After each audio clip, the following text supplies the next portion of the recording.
Madam Chancellor, ladies and gentlemen, I'm very pleased to present to you the Right Honourable Kim Campbell, Canada's 19th and first female Prime Minister.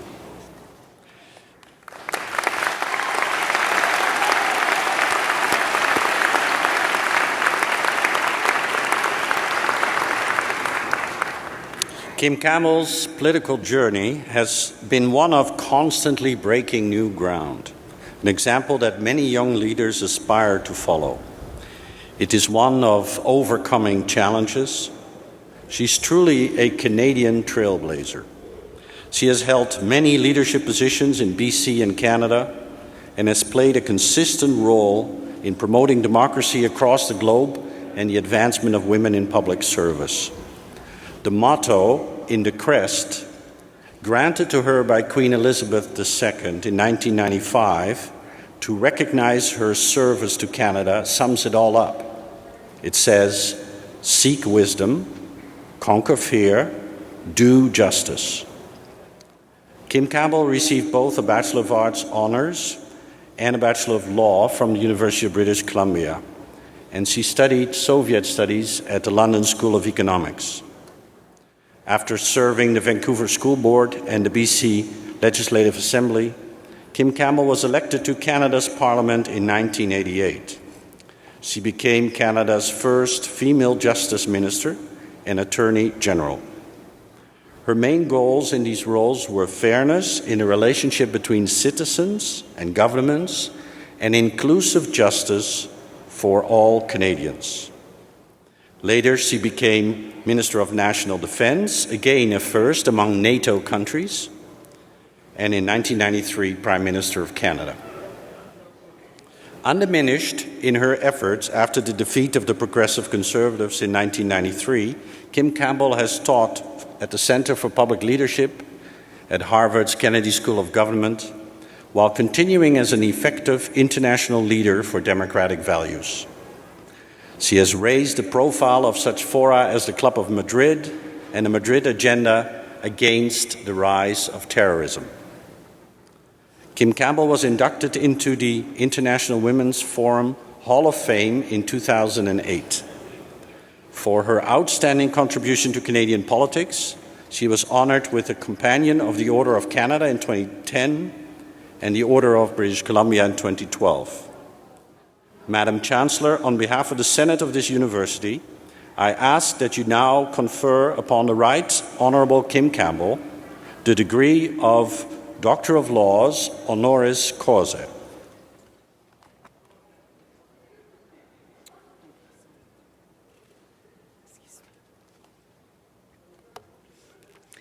Kim Campbell, by virtue of the authority vested in me and in the Senate of this university, I hereby admit you to the degree of Doctor of Laws, honoris causa.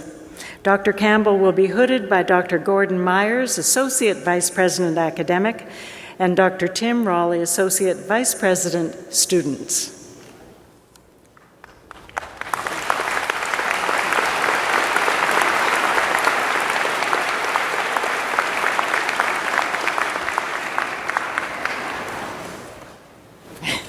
That's a bit right.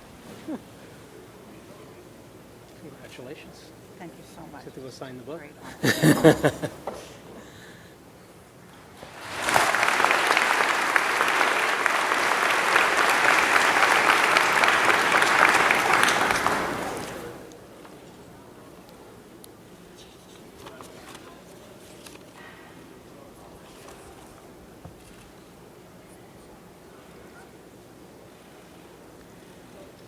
It is with great pleasure that I now call upon the Right Honourable Dr. Kim Campbell for her convocation address. Thank you.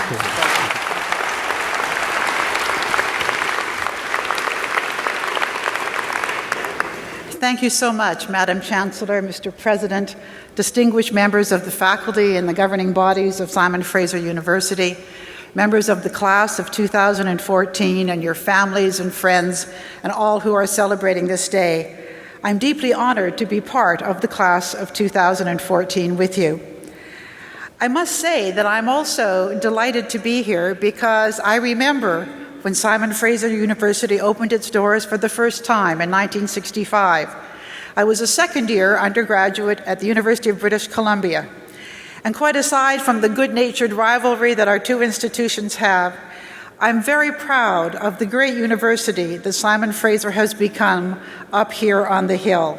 It's a very distinguished institution, and you've fulfilled the promise of doing things in an innovative and new and forward-looking way. And I have to confess that if I had known that you were going to have pipes and drums at your convocation, I might have transferred back in 1965.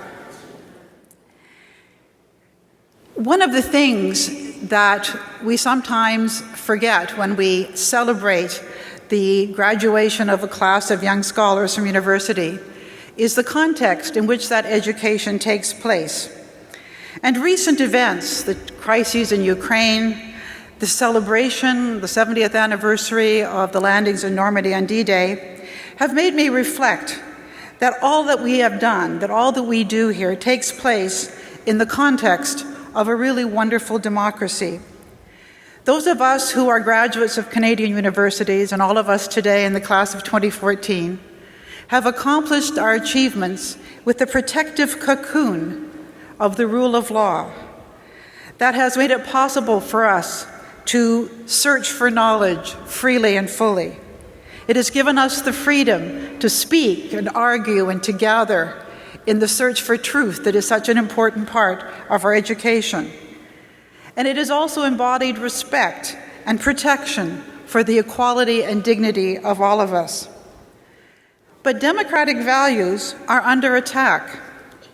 In many parts of the world, leaders do not respect the values and the rule of law and the freedom that enabled us to pursue our interests, to learn and to grow and to try and tackle the problems of the world. Sometimes they are kleptocrats who want to use their positions to enrich themselves and their friends.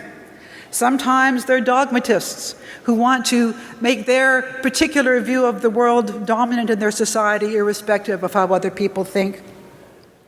And sometimes they simply want to restore a time that they think is idealized, and they fear the freedoms that have been such an important backdrop for all that you've achieved today. Like you, my education continued after university, like yours will. And one of the great parts of my education after university was 11 years that I spent in elected office at all three levels of government in Canada. I'm not only the only woman to have been Prime Minister of Canada, and I am very much waiting for the second, the third, and the fourth, and please do it while I'm still well enough to come to your swearing in. Come, ladies, let's go for it.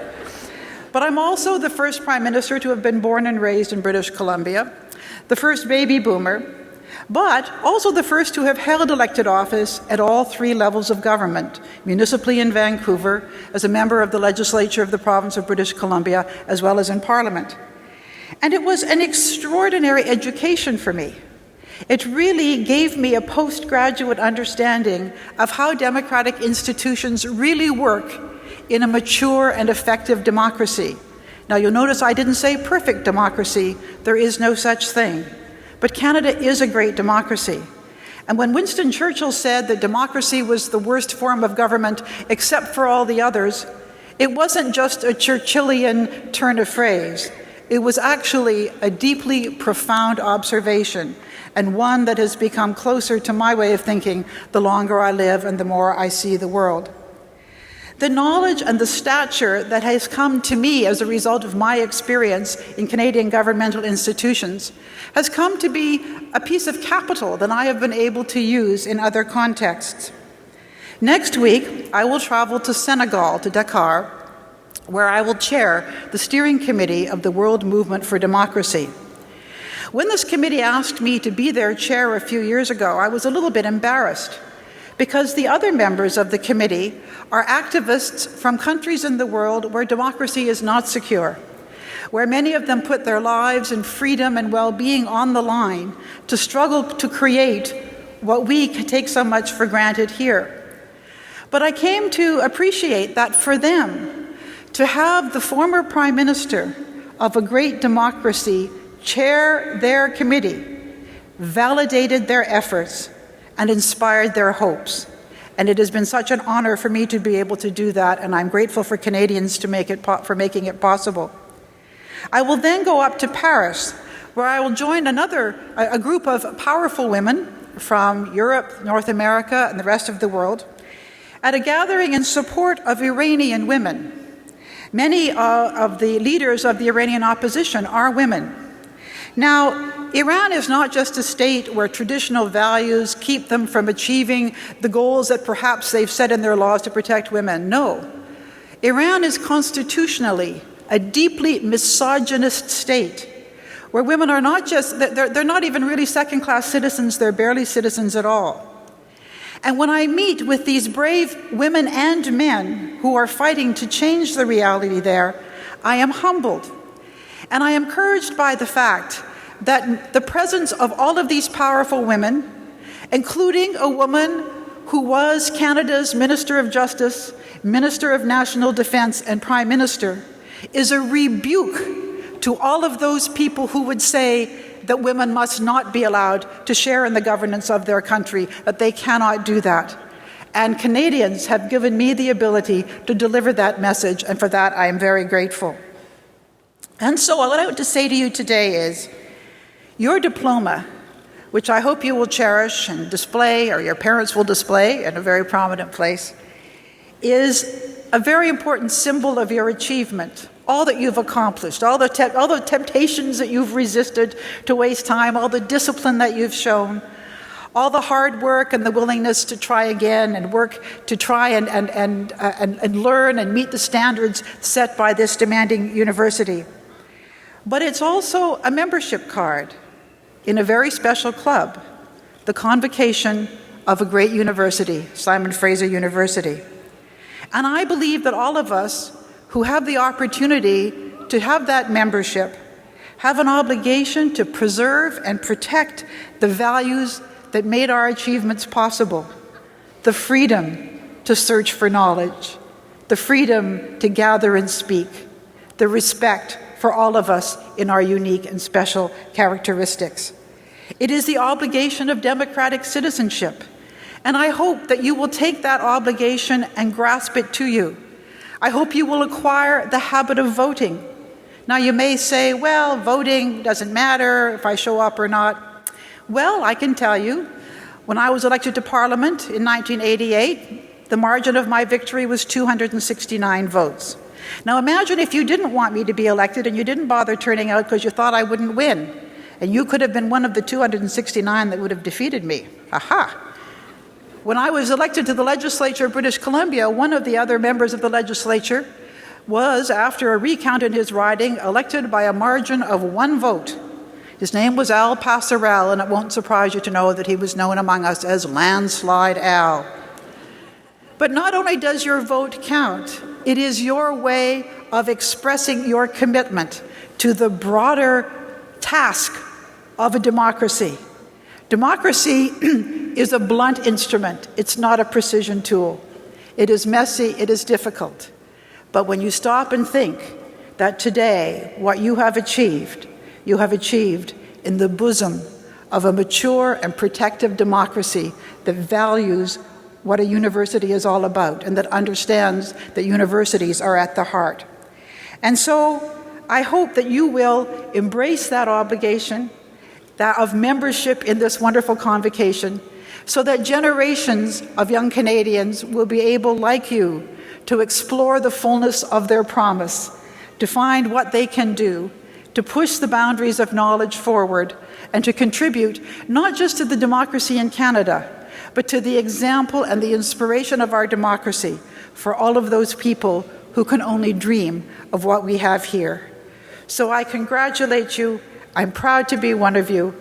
Today is your day, and I wish you many more wonderful days. Thank you.